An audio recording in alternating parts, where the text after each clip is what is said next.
Wanted to spend our time today to speak about this new reality that we're faced with, which I call the you and me Seder, or the micro Seder.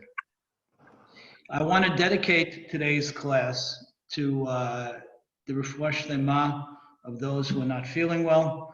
The learning and any mitzvot and growth that comes from it should go to their benefit. And I want to, hang on a second. Just get the screen. Okay, good. All righty, everybody on mute, thank you. And I also wanted to dedicate it to my parents. It's actually, today's their anniversary. This would have been their 80th anniversary, in fact. They were married 67 years, and they had a beautiful, loving marriage for a spectacular amount of time. Just retell a quick story. When my mother used to sit at the Shabbat table and look around at her children and grandchildren, she used to say, it all started when I went looking for a job. All started when I went looking for a job. And what she was referring to is that she grew up very poor, like many of our parents did. They grew up very poor. And at 16, she quit school and went to work, looking for work. She interviewed with my uncle, then was sent to interview with my grandmother.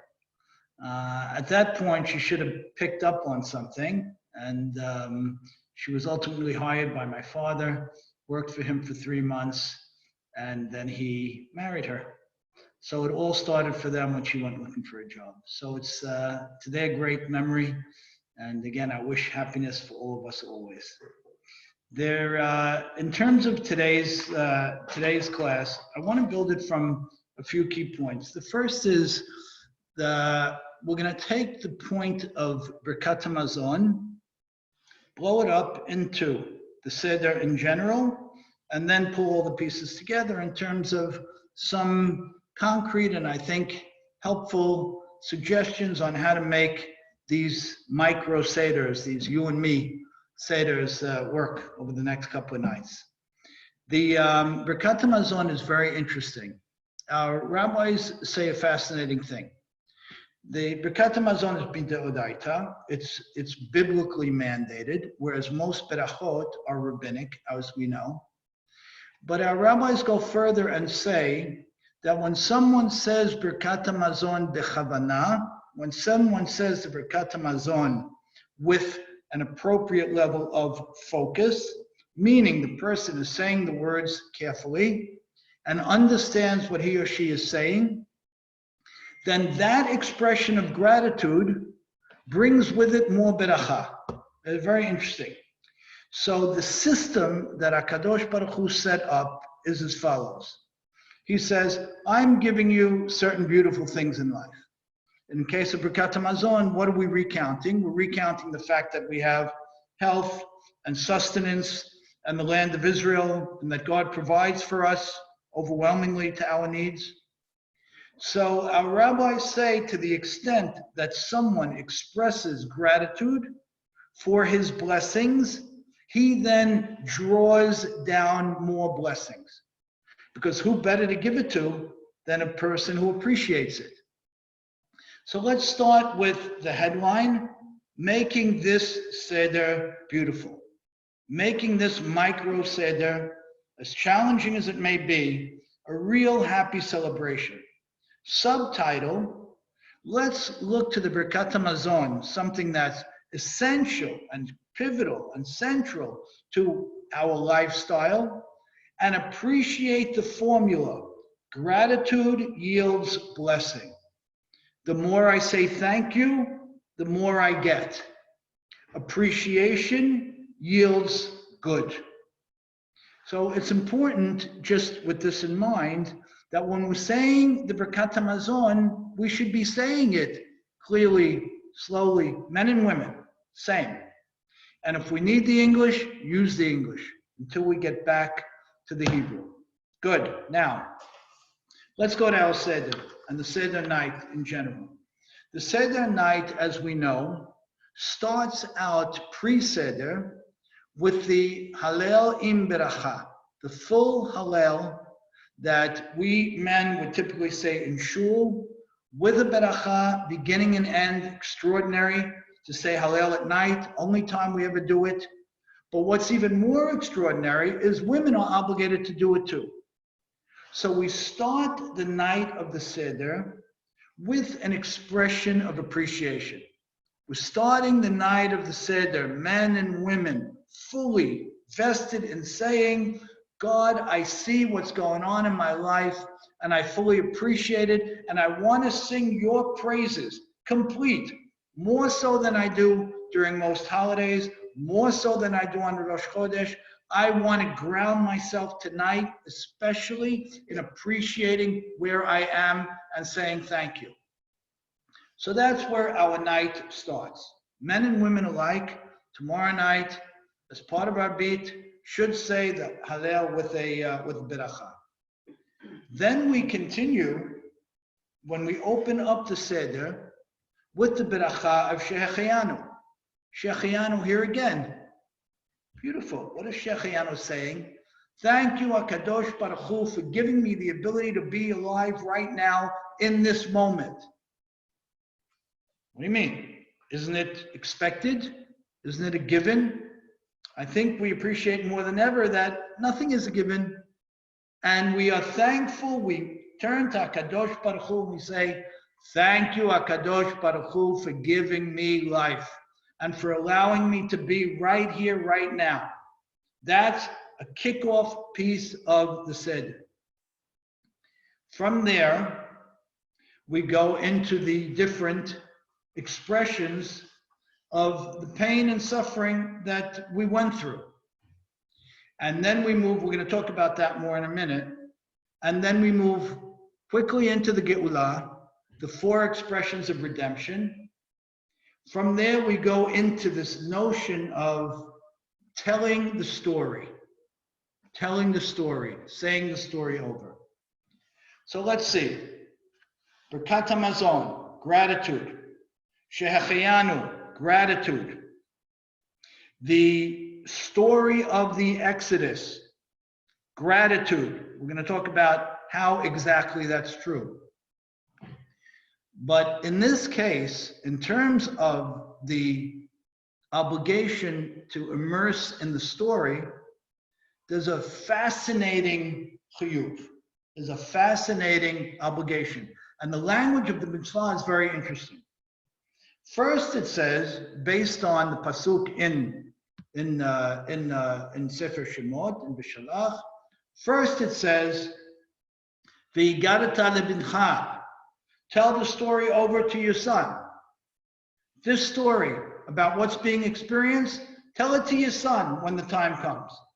The Or HaChaim HaKadosh on the pasuk says a fascinating thing. He said, if you can tell it to your son, tell it to him. If you don't have a son, tell it to yourself. And if your son is not around, still tell it to yourself. What do you mean? You got it to the bincha. It says the word bincha. The Or HaChaim says bincha is miutar. It's an extra. It comes to teach me that I should be primarily focused on telling the story to myself, re-experiencing it myself, and by doing so, I will merit the benefit to share it with my children. Very, very nice. Vigadata to you. Tell the story to me.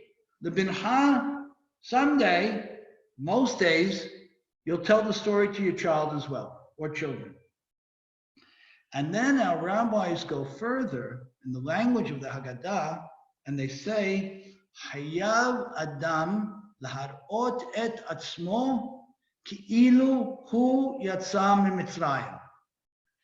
What? This is a shocker. And our rabbis are literally blowing us away with this point.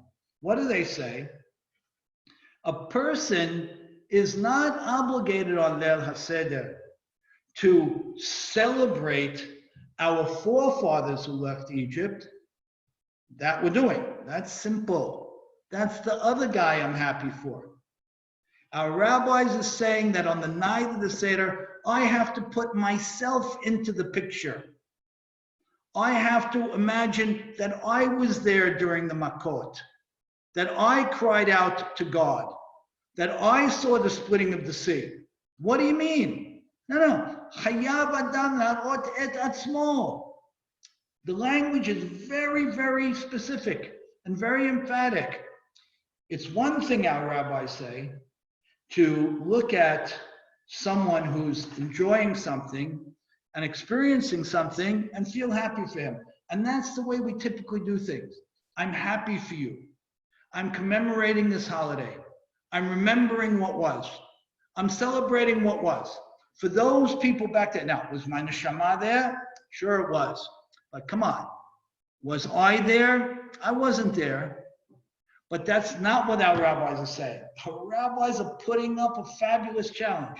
They're saying, wait a second, get dressed, set a beautiful table, put all the elements around, the Pesach, matzah, maror, the water, the salt water. Some people dress up.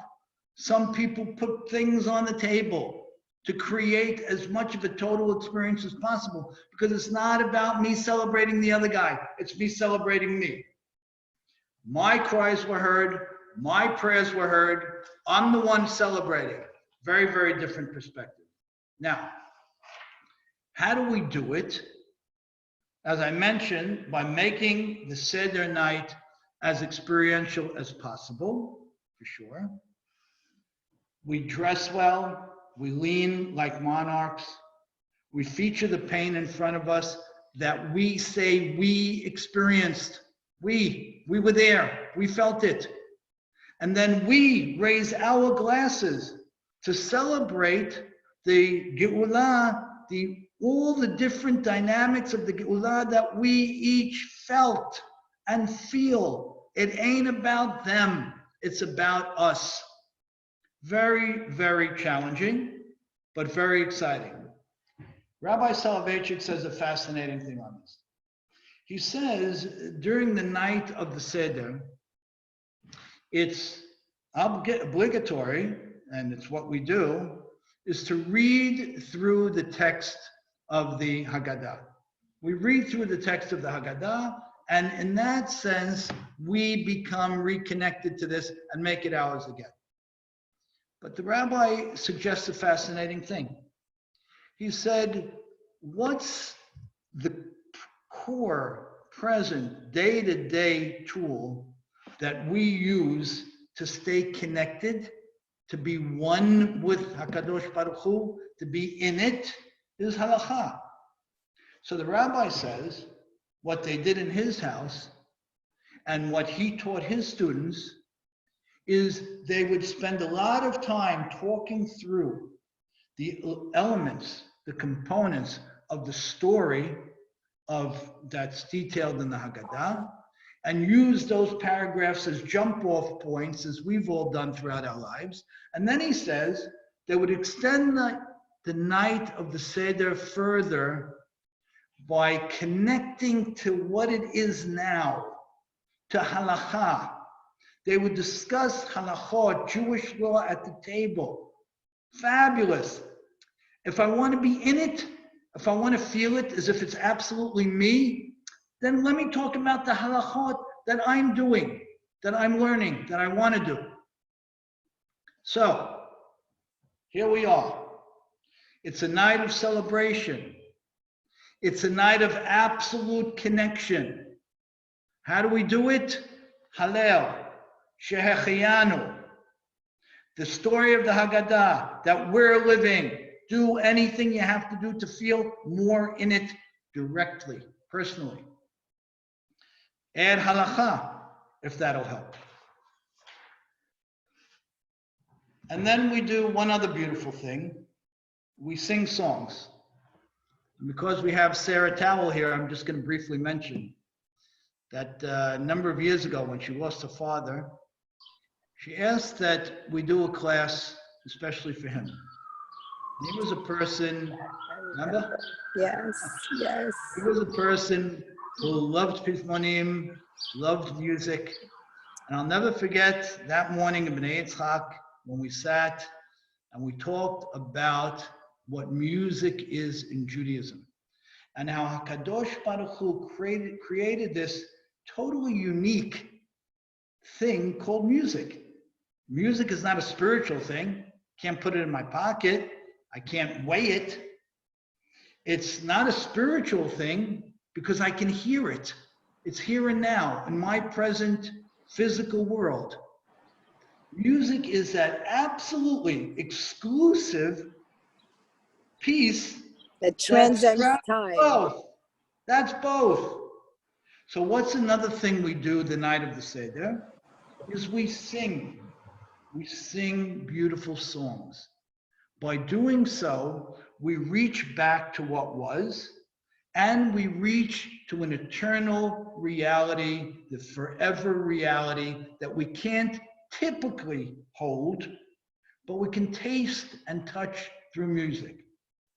We know that the Leviim would play music on the steps of the Beit HaMikdash. Some of us traveled to Israel together and stood there on the steps to Har Bayit. They would stand there playing music. For what? Yosef or Reuven is bringing a korban. He's bringing a sacrifice to work something through that he stumbled in and get closer to HaKadosh Baruch Hu. Beautiful. What better enabler to lift your spirit, to bring the eternal and the physical closer than music? So on the night of the Seder, we sing. And it's a very important element as well. Okay, so let's pull the pieces together. Here we are, many of us, all of us in fact, will be having Seders that are drastically smaller than we've ever had in our lives. There will be one-person Seders. There'll be a lot of two-people Seders. Our children will be doing their own small Seders, unprecedented. And as we're all feeling, it's painful. It's absolutely painful. So what do? I want to suggest strongly that we use the opportunity to reclaim the celebratory element of the Chag in the fullest sense. And I think we can do that maybe in a way that we've never done before. And it's really, I think, can be very exciting. And I want to give a thank you to my daughter Jerry on this. You know how our families are back and forth with sharing things, beautiful things, uplifting things, family chats, family pictures. A few days ago, she sent the picture of the morning of her son Elliot's bar mitzvah in Israel last year, this time. And it was fantastic. It was fantastic. Because for a minute or two or an hour, it allowed each of us to reconnect to that fantastic moment. So here's what I want to suggest. This year, we dress, we set the table, we put all the elements of Pesach where they should be to create that immersion. So it is Hayab Adam Harot et Atzmo. It's me.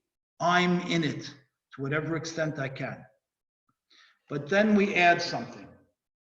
We bring photo albums to the table. And we bring birthday cards and beautiful notes from our children and grandchildren. And after we've said the Haggadah, and after we've learned some halachot, alone or with our spouse or the one person or the four people, whomever we're with, learn a few halachot. And then we sing some songs because songs are unique and extraordinary. And then we go ahead and we celebrate our lives. We pull out the photo album from the bar mitzvah and those weddings and maybe just a small party in the house and maybe something one of the grandkids put together. And we go through the pictures and we laugh and we smile, not for what we're missing, but for what we have, for everything our life is, even if it isn't so for this few hours. We celebrate the children we brought into this world, the tools we've given them to be happy, the occasions that we've enabled them to enjoy, their bar mitzvahs, their parties, their marriages. That's a great gift. That's part of our Geulah. That's part of who we are. That's part of what HaKadosh Baruch Hu enabled us to do. That's part of Pesach. So they can't be in front of me tonight. Okay, so what do I want to do? I can either feel the pain of the person not being there, or I can do the exact opposite. Celebrate the love that makes me feel that pain. I want to tell you another quick, brief story. When my father, Alav Shalom, passed away, Jeffrey Beda, Joseph's son, Alav Shalom, who had lost his father not long before, came over to visit and told me some very beautiful things, some beautiful insights that I shared with people many times afterwards. One of the most beautiful things he said to me was, the depth of your pain is an expression of the depth of your love. The more pain you're feeling, it's because that's the level of love that you shared. So don't fight the pain. Be proud of what you had. Celebrate the love. It's true. So here we are. We are the most gifted people in the world. I tell people that in our community, we're not the 1%. We're the 1% of the 1%. We have community. We have Torah. We have family. We have dear friends. We have extraordinary blessings that most people on the planet can't even envision, no less experience. So were we in Egypt?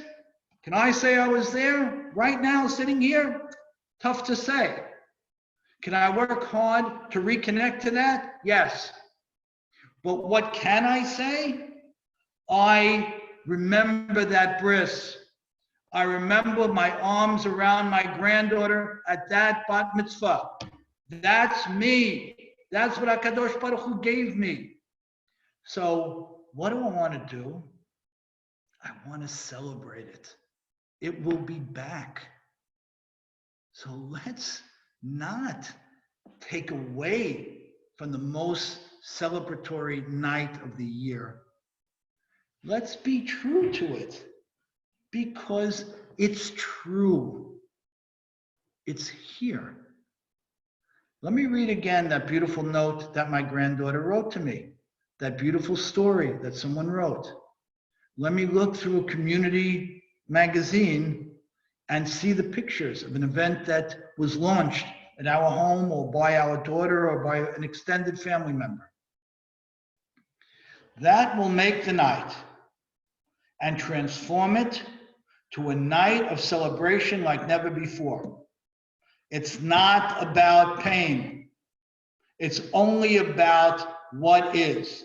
There's a beautiful song called Seasons of Love that was part of a Broadway play. And when I think of the lyrics, I actually looked them up last night. Very, very special song. And it talks about how a year is made up of 525,600 minutes, right? I'm sure most of us are familiar with the song. And it says, how do you measure a year?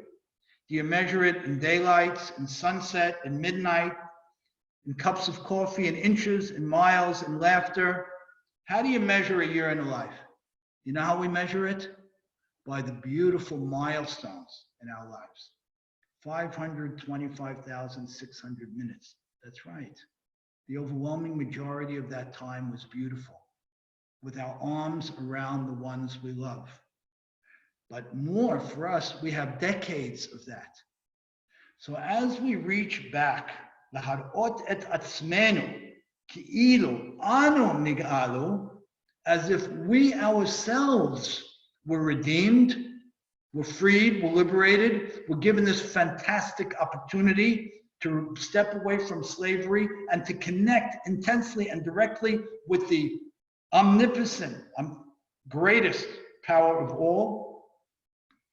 Let's look at the beautiful package of celebration. Let's sing, let's learn, let's share, let's laugh, and let's make the Seder what it is. Because we have many 525,600 minute years to enjoy and to celebrate. I want to just read a quick story that was written in a Hasidic book of parables, and with this will close. It's called Dancing and Pain. On every Shabbat Eve, Rav Chaim of Kosov, the son of Rabbi Mendel, danced before his assembled disciples. His face was aflame with excitement and joy, and they all knew that every step was informed with sublime meaning and effective sublime things. Once, while he was in the midst of dancing, a heavy bench fell on his foot, and he had to pause because of the pain. Later, they asked him about it. It seems to me, he said, that the pain made itself felt because I interrupted the dance. The pain made itself felt because I interrupted the dance. Thank God, our lives, our dance is continuing. Our children love us. Our children need us. We need them. And that's a cause for celebration. So, as we begin this first ever You and Me Seder, let's not attempt to fix the world, to change the world, to end Corona. We've been working real hard, all of us in his or her way, at doing that the last few weeks. Let's leave that aside for tomorrow night and the following night. Let's just have a great time. Let's go to the table with photo albums and cards. Let's sing, let's learn, let's tell, and let's celebrate all the love and joy that HaKadosh Baruch Hu has granted us. I want to thank you all very, very much. I know today was not an easy day to break away from cooking and this thing and everything else. And I want to wish you all and good things always. Thank you so much. Thank you so much, Ricky. You really gave us a new perspective to sit at that table tonight. Something we never would have come up with, ever. Amazing. Thank you. Ricky, that was beautiful. Thank you. Thank you. Thank was you. amazing. Be well, everybody. Be safe. Thank you so much, Ricky. Thank you, Happy Ricky. holidays. Thank you. Happy holidays, Crying everybody. faces. Thank you so much. Thank you. Ricky.